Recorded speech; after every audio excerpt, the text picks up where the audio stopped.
Hello and welcome. Do you make decisions based on fear, or do you look through a lens of possibilities? Or how about how many of us use that fear to prevent us from asking for what we know our child deserves? Well, we're going to be tackling these questions and much more today while we're talking to our guest, Debbie Reber. But first, I want to talk about in today's show what you'll be discovering. So, we're going to really focus on reframing from a place of fear to a place of possibilities. And you'll be amazed what a difference that will make for your child. So if I haven't had a chance to meet you before, I'm Charmaine Tanner. I'm a parent, a retired teacher, an advocate, and I love helping parents like you become even more effective advocates for your children. So as I said, today we have a special guest, and she's recently released a new book, and we're going to have a book contest giveaway here. So if you would like a copy of Debbie's book, and let me bring it over. This is my Kindle copy. If you'd like a copy of her Differently Wired, Raising an Exceptional Child in a Conventional World, just type the word brave in the comments and you'll be entered to win. So hopefully my IEP bot will be communicating with you and you'll be all set to have an entry into the contest. So we are really excited because I love being able to interview other parents and get their perspective on what it's like raising their child. And today, Debbie Reber is with us, and she is a parent, a parenting activist, a New York Times bestseller. She also, when she started her career, worked for Blue's Clues on Nickelodeon. So that's so fun. I love watching that even today with my grandkids. So that's a pretty fun fact.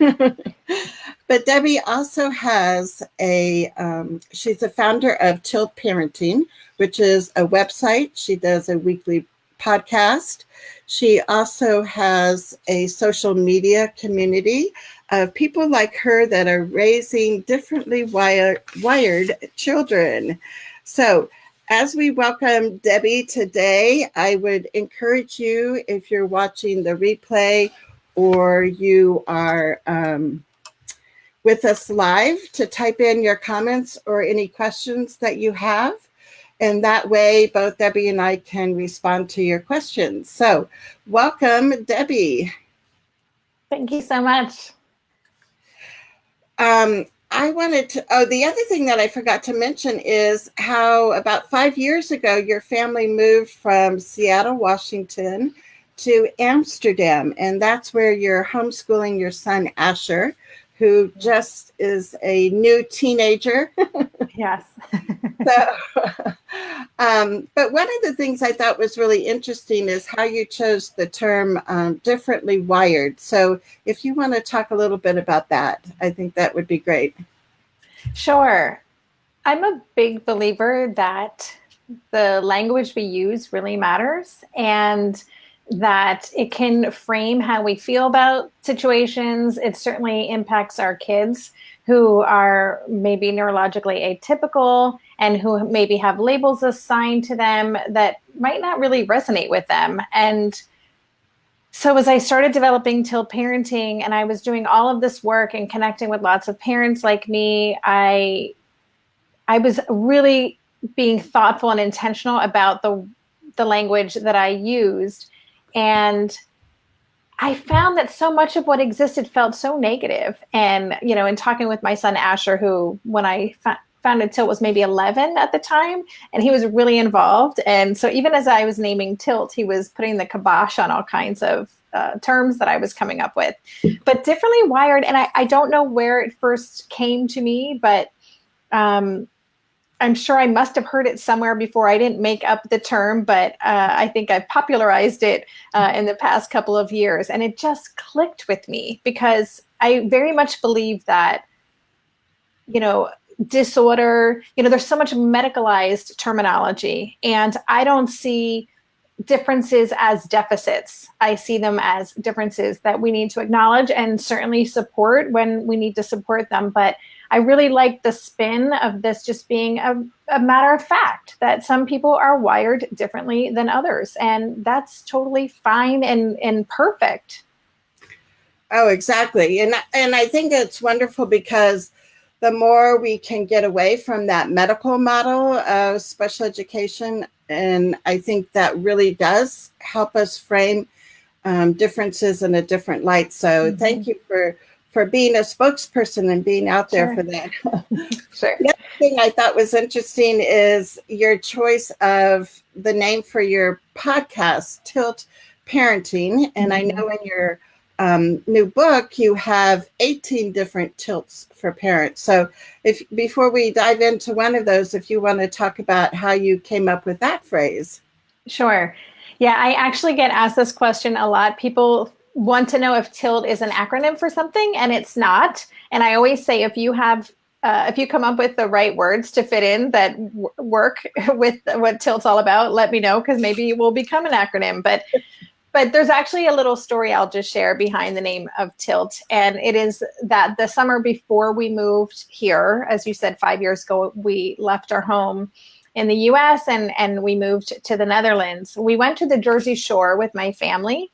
I grew up going to the Jersey Shore, and so it's like my favorite childhood little place to go. And Asher and I went on the ride, the Tilt-A-Whirl. So if, you guys are familiar, that's when you're kind of strapped in and you get whipped around, and you're kind of never know when the next whip is going to happen, and you have to just hold on for dear life. And my husband, my husband took a picture of Asher and I on this ride, and we were both just like holding on, and we had these big grins on our faces, and it just was so indicative of this leap that we were taking and this huge change we were making for our family, and that we just needed to hold on tight and trust and enjoy the ride and know that we're going to get thrown around, and that's just part of it. And so when I started developing what would become TILT, I had lists and lists of names, and I was doing all these brainstorming exercises. And that word TILT, for some reason, I had that picture, as something that I was kind of holding on to. It was on the wall in my office, and it just felt like there's something there. And then I ran it by Asher, who was, as I said earlier, putting the kibosh on a lot of my terminology. And he approved of the name. And so it just worked. And there are so many meanings to it. And then, when I started working on the book, I love this idea that we really do need to tilt our perspective, tilt the way we are thinking about and experiencing our journey with our atypical kids. So, yes, I love that. And I guess that was the picture that I had in mind too. It's just that tilt-a-whirl and how we can kind of flip and change things. And like I mentioned in your book, there's 18 different tilts that you have. And the fifth tilt is what we're going to be talking about today. I thought it would be helpful just to kind of zero in on one of them, even though all of them are exceptional ideas and insights from you. But the one that we're going to be talking about is moving from a place of fear to parenting from the belief in possibilities and knowing that there are enormous opportunities for our children. And how can we switch that up? So I thought what I would do is we can show some of the different kind of key points in that fifth tilt. And one of the first ones that you call is get it all on the table. Mm-hmm. Yes. So, this whole tilt is about the fact that, I believe that we have a choice in how we kind of do everything in our life that we can move forward from a place of love and possibility or a place of fear. And, you know, and this is an idea that Neil Donald Walsh writes about in his book, Conversations with God. And I read it years ago and it just stuck with me. And I found it to be true. You know, you can really assess anything in your life through those two lenses. And so many of us, when we're raising atypical kids, we start to kind of move into this fear zone because there are so many unknowns, and it feels almost safer to stick with fear than choosing possibility. And so this tilt is encouraging readers to get out of that mindset. And in order to do that, you have to, you know, get real about what are your fears. You know, so I actually talk about writing a greatest hits list of all of your fears. And I say in the book, like, I'm talking like the deep, dark, you know, wake up in the middle of the night, sweating, you know, stressed, freak out fears. You have to really understand what are those, you know, deep rooted fears that we have for our kids, for their future, for what this journey is going to look like. Because until we confront them, you know, we don't want to push them away. We need to bring them out into the light of day because they're affecting us and impacting us always. So this first step of getting it all out on the table is doing just that, making a list, like really getting real with yourself. These are the things, even if they make you feel a little embarrassed, you know, or guilty or whatever it is, just get it all out on the table. We have to name it to tame it. Yes, I love that. And I wanted to welcome Venus. She was able to see you when you were in New York City on your. Hi, Venus. Yes. So that was pretty cool that she got to see you.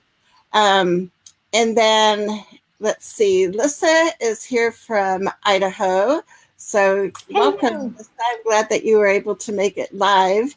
And if you guys, if you're watching, like I said, the live show or the replay, if you can type in some common fears that you've heard from parents or fears that you've had. I know for myself, when my son was born, he had a lot of medical issues. So he was in the NICU nursery. And one of the concerns was whether or not he had Down syndrome. And so when the testing came back and the doctor said, yes, you know, he does have Down syndrome, I remember I put it in perspective. You know, I can handle my baby having Down syndrome. I can't handle my baby dying. So it was like, we got this as long as we keep him alive here.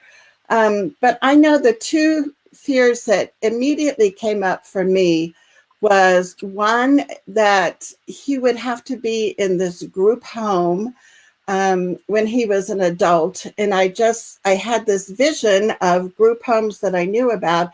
And it was like, this is not the kind of life that I want for my son. Mm-hmm. And then my second fear that came up immediately was I was so worried about other kids at school making fun of him. And so, like you said, you have to name that, you have to recognize that. And then that kind of becomes some of your life goals are, I'm going to make sure that this future that I'm worried about isn't going to happen for Dylan. And that we are going to look at ways for him to have great friendships with people and have those natural allies as he goes through school. But I would love to know what maybe some of your fears have been, or what you hear from other parents. And Sarah is with us, and she said that she caught another podcast with you, Debbie, and she loves it. And she loves how you address the terminology, and she thought it was really great. So yeah, if people aren't,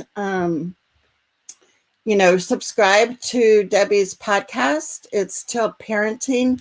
And you will just, be blown away by the different guests that she has and the different topics that she discusses.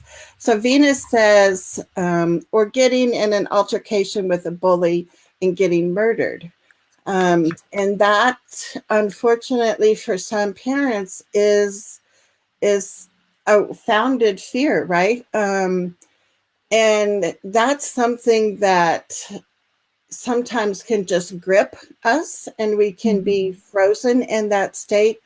And what Debbie's going to help us do is kind of talk through some alternatives and looking at how can we recognize the fears, and like she said, make that list of your greatest fears, but then also how we can kind of move forward.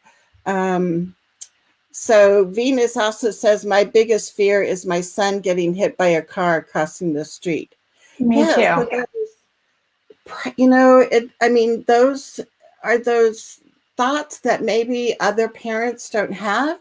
But for some of our kids that, you know, are kind of impulsive or don't really recognize, you know, the dangers, I mean, those things are like so important that we make sure that the school understands that, you know, when they're in community outings, that the people working with our kids understand those kinds of things, because that safety, that protection is, you know, one of those first needs that we want to make sure gets addressed. So let me see if we have any other comments here.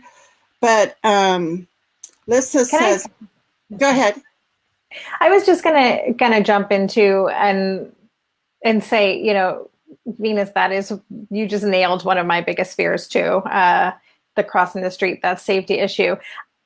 What I just wanted to make sure that we say before we kind of get into more how to address the fears and shift and reframe our thinking a little bit is the harm that can happen when we're moving forward from a place of fear, because fear really keeps us stuck. Fear, you know, makes us make really bad decisions. You know, we're going to choose things that are not rooted in potential. We're not going to choose things that might feel a little riskier that could have incredible payoffs for our kids. You know, our kids will feel fearful energy. Sorry, that was a tongue twister.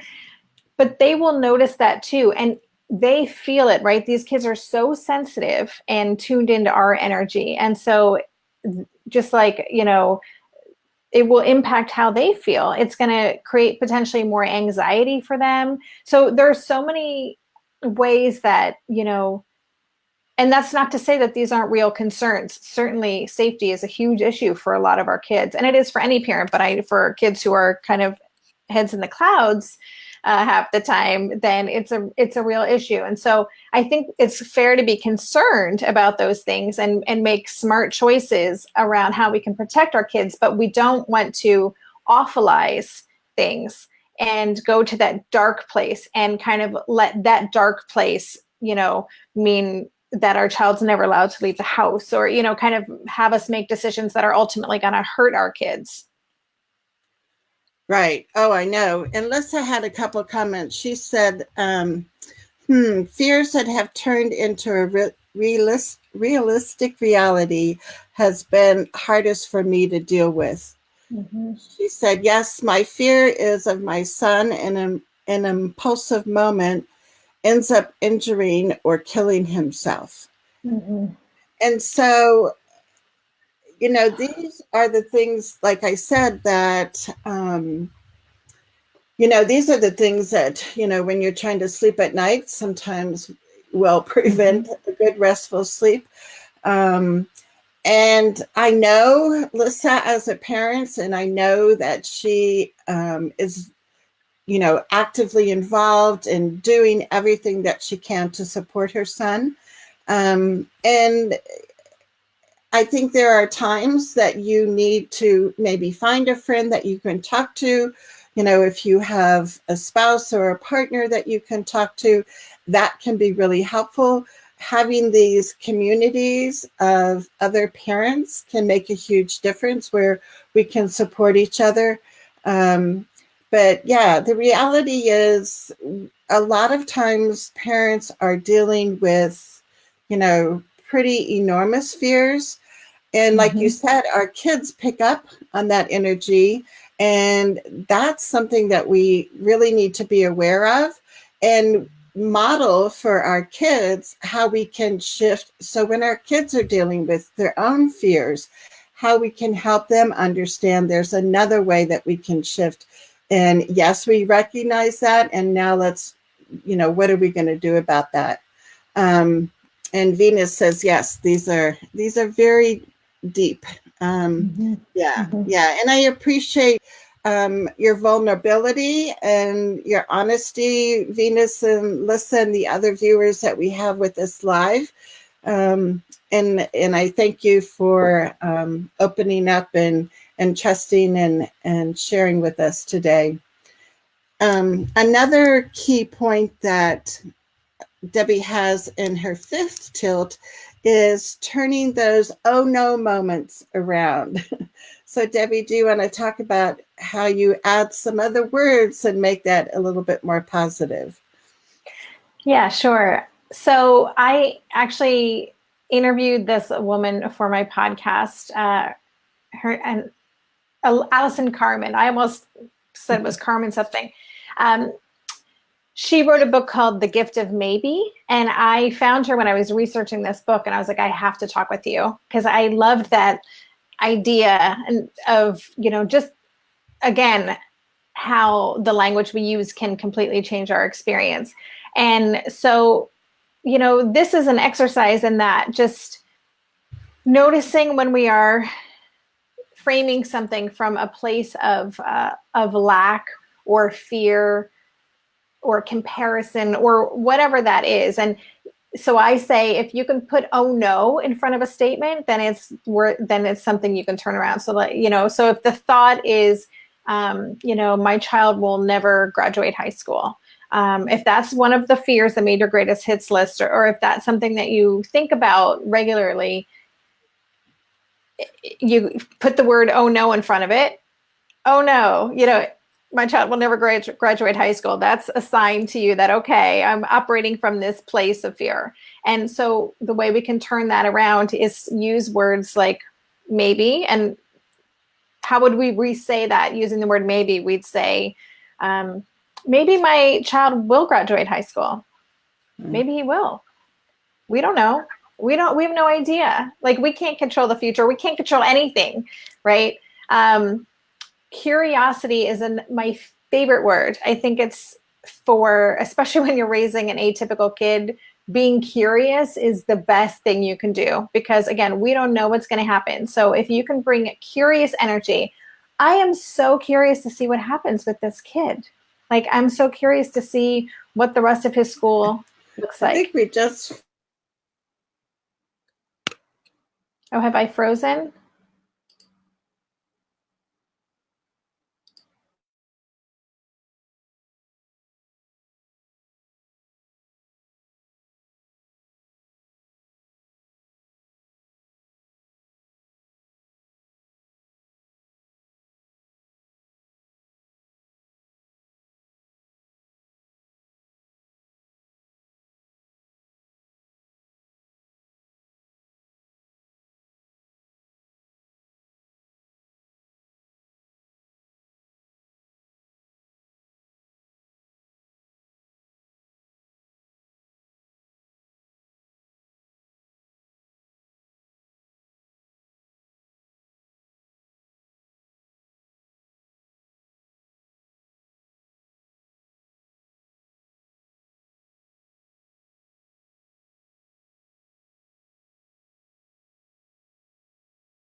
Okay, I think we're back live.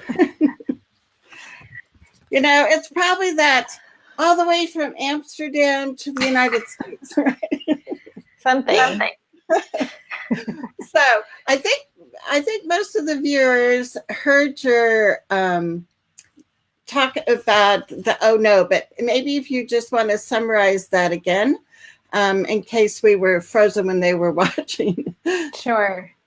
Yeah, I was just saying that if you can put the phrase "oh no" in front of any of your fears or any kind of belief that you have or thought that you have regarding your child, and I talked about, oh no, my child isn't going to graduate from high school. When we're awfulizing or just going to these kind of extreme beliefs, then that's an opportunity to flip it around and to try using words like maybe and curiosity. So maybe, I don't know if you heard this part or not, so I apologize if I'm repeating, but we could say maybe my child will graduate from high school. And even just saying that like feels so much different. And you may still, it's not going to erase the fear, but saying, well, maybe, I don't know. I don't know what's going on. I can't predict the future. It just softens the energy around it. And the same goes with curiosity, which, as I said, is one of my most favorite words. And I think it's so important to have a curious attitude when you're raising an atypical kid, because they're so unique. There's no way we could predict what their path is going to look like. So if we can approach, those same oh no moments with curiosity, like I'm so curious to know what this school journey is going to look like, because it is not what I thought it was going to be. I'm really curious to see where he or she ends up. I'm curious to know if he ends up going to college. I'm curious to know, what his or her career looks like. Like, what's she going to end up doing? This is going to be so interesting to watch. You may have to use that language and it may feel a little fake even, but you can fake it till you make it, and just kind of notice when you're using that awfulizing language and try using this terminology, and you will notice that it starts to change your experience. It'll start to change the way that you feel about it. Oh, I definitely agree. And I know, for some people, those what ifs are some of the things that can maybe keep us up at night. But I like to turn that around, and I like to use the what ifs as far as, wow, what if you could do this or this, or what if, and have that be a positive phrase and come from that, there's this universal supply of possibilities for our kids. Mm-hmm. And what if we could do this? What if, or, sometimes when I'm in IEP meetings with families, I'll say, well, what would it take to, and just open that conversation, because that's what we need to do, is to expand our possibility thinking, and not let that fear kind of rule our lives. Yeah. So let's go to our next one, which is a key takeaway in your book, and it says to learn to tune in. Yeah, I call this kind of my almost like my Oprah moment. Oprah asked that question like of her guests, what do you know for sure, right? And it's that big statement in the world, I know for sure that people are inherently good, or whatever it is. And I think it's really great to think about, what do I know for sure about my child? And thinking about from the most positive light, focusing on their strengths, focusing on their gifts. I know for sure that my child is incredibly resilient and creative, and that I've seen such growth, that there's really no stopping this kid, so it takes kind of leaning into that really deep, deep place, because I think when we're operating again from that place of fear, we're kind of caught up in our lizard brain, we're our fight or flight response. We're not tuning into our gut, like what we know on a deep, deep, deep level. And if we can connect in with that deep sense of knowing, we can trust that that is a lot more reliable information than the squirrel that's like chattering in your mind and saying all of these, like, oh my gosh, what if this happens and what if this happens? So and it takes effort and time and quiet moments, maybe every day, 2 minutes of just quiet, tuning in to reconnect with that, sense of what you know about your child no matter what. But that intuition, that really deep sense of knowing that your child is actually exactly who they are supposed to be, and they are perfect as they are. They're creative, they're resourceful, they're whole, they're on their own journey. And our job is to be their guide, their support, all of those things. But the more time we can spend in that place of trust, the more we won't be kind of clinging to that attachment to the what ifs and that fear, and staying in that fear place. Yeah. And I just keep thinking as you're talking, all of these things that we are learning about ourselves, and, kind of learning how to reframe that.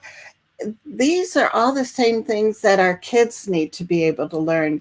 And I know some schools do a really good job of helping kids, go through, like, recognizing their triggers, and, recognizing, what are some strategies that you can use at this time. So I just think as parents, when we start learning this and then have conversations with our kids about, this is what I do to help me when I'm in this place. What do you do?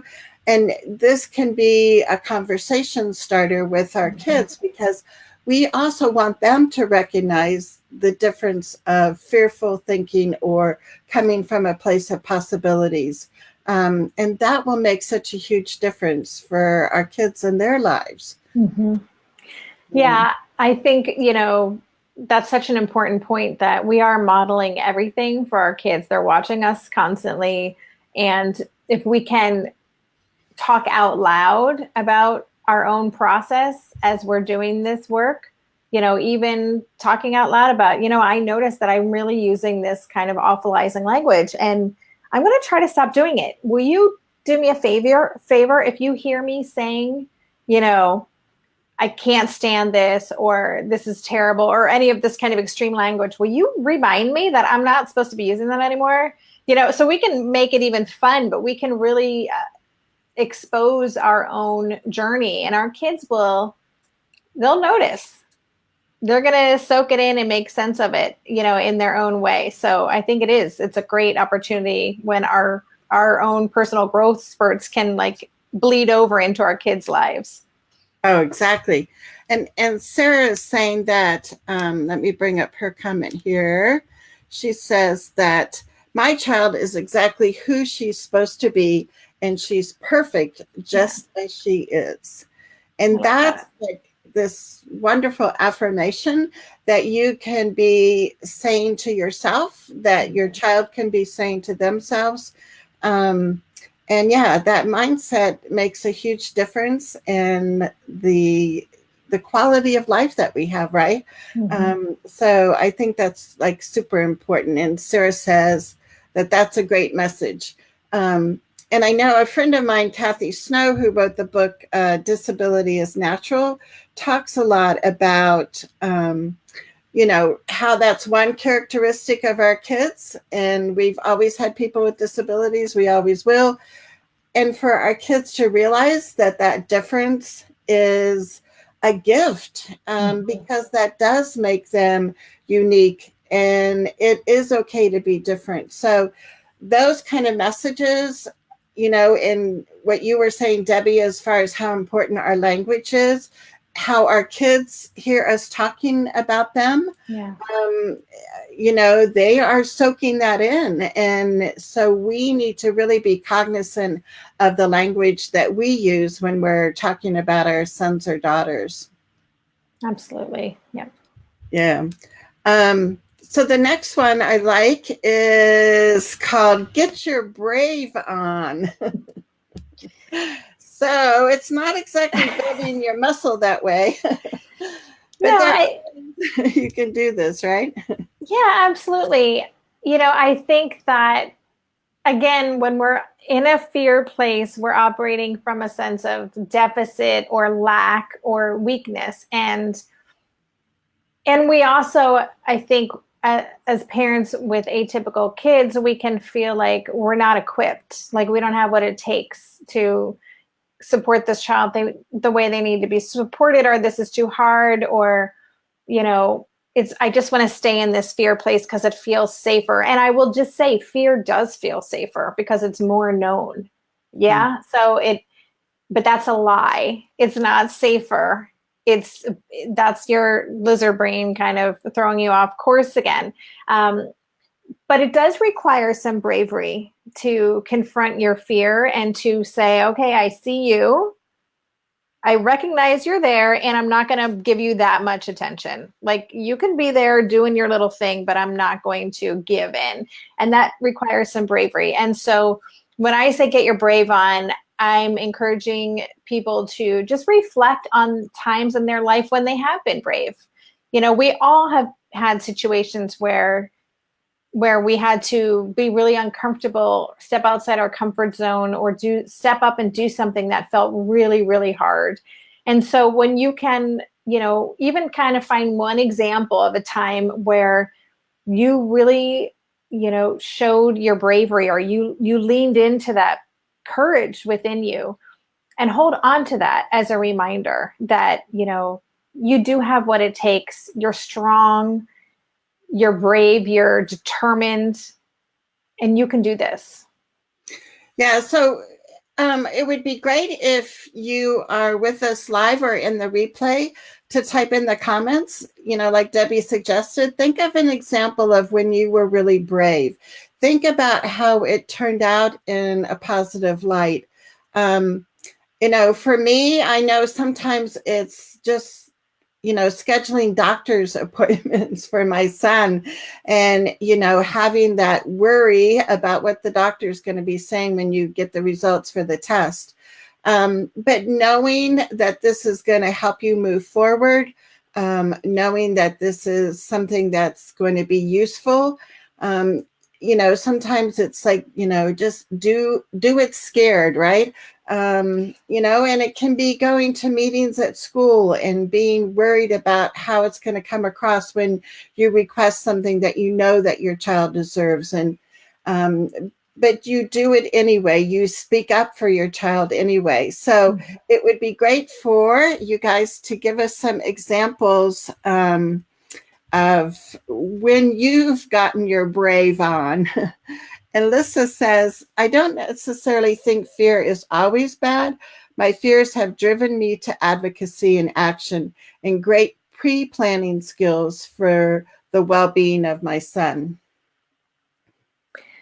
Yeah, Lisa, I love that. And I think fear can be a great, especially if you have like a response, like an emotional reaction to it, that is always a sign like, okay, there's something going on here that I need to pay attention to. So in a way, we can thank our fear. Thanks so much for bringing this to my attention. Thanks for letting me know that I need to do something about this. Mm-hmm. But I totally agree with you. And that's why I don't advocate like trying to banish the fear. I think that that's something that some people say, I'm just going to ignore the fear and do it anyway. I want you to do it anyway, but I don't think you can ignore the fear because it's not going anywhere. So I talk about making an uneasy alliance with it. I think in the book I write about like, it's kind of like that obnoxious like relative that you have to see at Christmas or something, like you have to interact with them. You just kind of get through it. And we can like create that kind of relationship with fear. Yes. And like you said, I think that's a helpful way to look at it is like, you recognize it, you thank it for coming up and bringing something to your attention. And then you look at, like Lissa said, what are some steps that I can take now? I recognize this is what I'm worried about. And thank you, because I think when we have that disconnect or that, kind of uneasiness, that's our time where we know we've got some choices and let's look at the choice that's going to, be the most beneficial for our child. But yeah, I mean, it's not like we can push those feelings down and have them go away. So it's better. I think it's a much more, kind of enlightened way to say thank you when they come up. And now, what am I going to do when I feel this way? Exactly. Yeah. So, yeah. And Sarah says, all of us who are parents are differently wired, and I think, I think there's things that we have in common, and, we can be there to support each other. So I think that's really helpful. And then you have, another one in this tilt where you talk about just start now. Yeah. I actually, at the end of every tilt in the book, I have a start now. It's kind of a challenge. I wanted parents reading the book, or caregivers or educators or whoever is interacting with these differently wired kids, to have something that they can do right now to make it actionable. And so the start now challenge for this tilt is to just identify one decision that you're coming up against and just get clear on what's really behind your decision. Whether you're making a pro-con list, it might be an education related thing, like, am I going to push to get my child into this school program or for this IEP, or whatever it is, to really get honest and clear with yourself about whether or not you're making that decision from a lens of fear or through a lens of possibility. And if you recognize that you're doing it through a lens of fear, then try to shift that. And if you do that, it will feel really scary. Just to be clear, it can feel really uncomfortable. It can feel reckless sometimes. But don't do it maybe with a huge decision. Start with something small so you can kind of try it out as a baby step. I've been doing this for more years than I can count, and choosing from that place of possibility always works out in the end.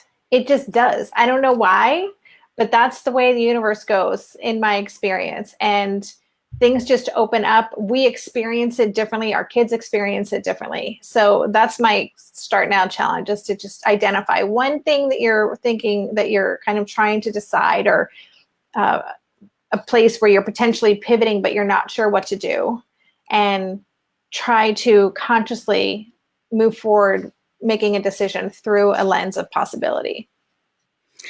And I think, this is a perfect time of year. I mean, parents are, starting to think about going back to school. I think Venus in New York City, I think they're starting this week or next week. So back to school is here for a lot of families. And so looking at your goals for the school year, and, the possibilities of how your child can be successful. I always say, I want to help parents make sure their kids are safe and that they're happy and that they're learning every day at school. So if you can look at one thing that you want to make sure happens this year for your child to be more successful, look at what are those kind of micro steps that you can take now, and start feeling that momentum of taking action, and then that will carry you through so much, right? Mm-hmm. Yeah, absolutely. That's great advice. Yeah. So I think, when you mention your book, and we've been talking about the different tilts in your book, I want to see if I can share. Or why don't you just hold up your book? Because I have the Kindle copy, but if you want to hold up your copy. I don't know if it's backwards or not, but yeah. No, it actually works good. It's okay. Good. And if you'd like to get a chance to win a copy of Debbie's book, all you have to do is type in the word brave in the comments, and you'll be entered. And what we'll do is today, Friday, and Saturday, I'll be posting another question in our Facebook group for you to answer. And each time you answer the question, you'll get another entry. The first 5 people who answer the question will get 5 additional entries.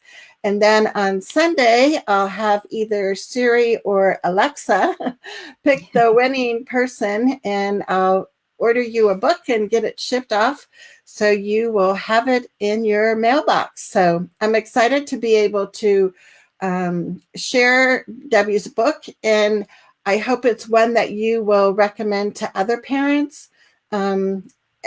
She has such insightful wisdom that, it's a book that you can pick up and you can start reading in any place and find some words of encouragement and support. So I really appreciate that you have, spent the time researching and talking to so many parents, Debbie, when you wrote this book.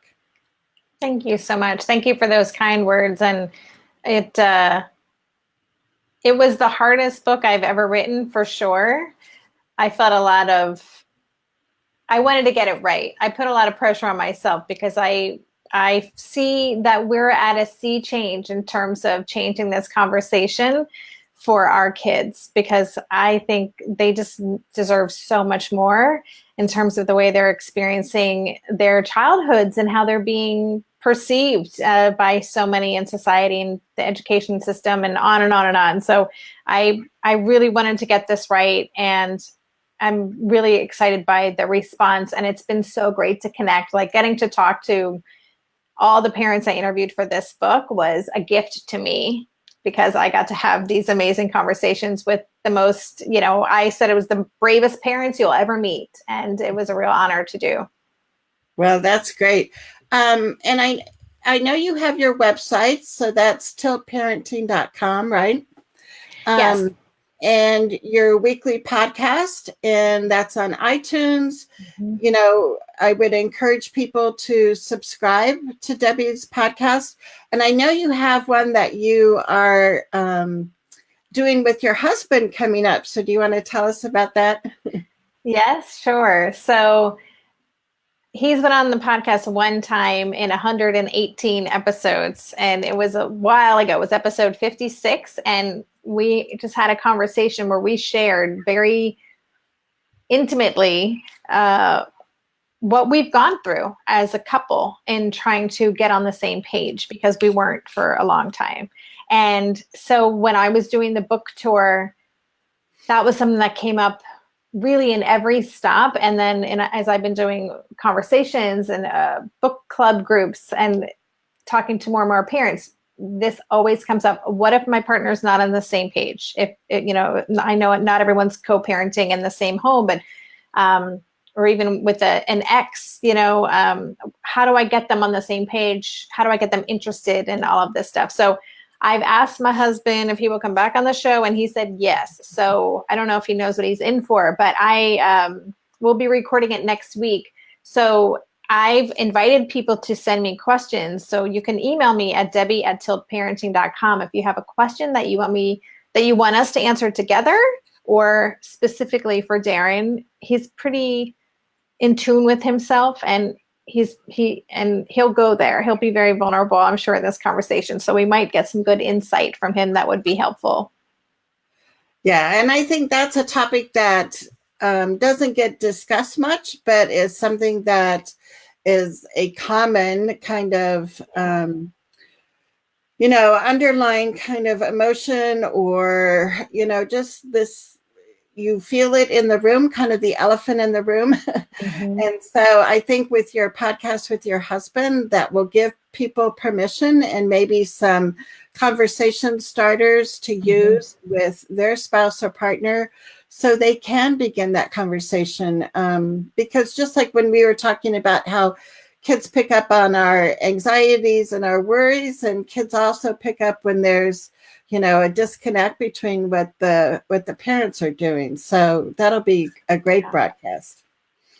Yeah, and I think I'll just say it's really important work to do, because the longer we let it go on without, at least investing in trying to get more in alignment with our partner, the more off track we can get. And the bigger that divide grows, the harder it is to bring back. So it's not easy work to do if you're not on the same page, and especially if your partner just really isn't even close to being there.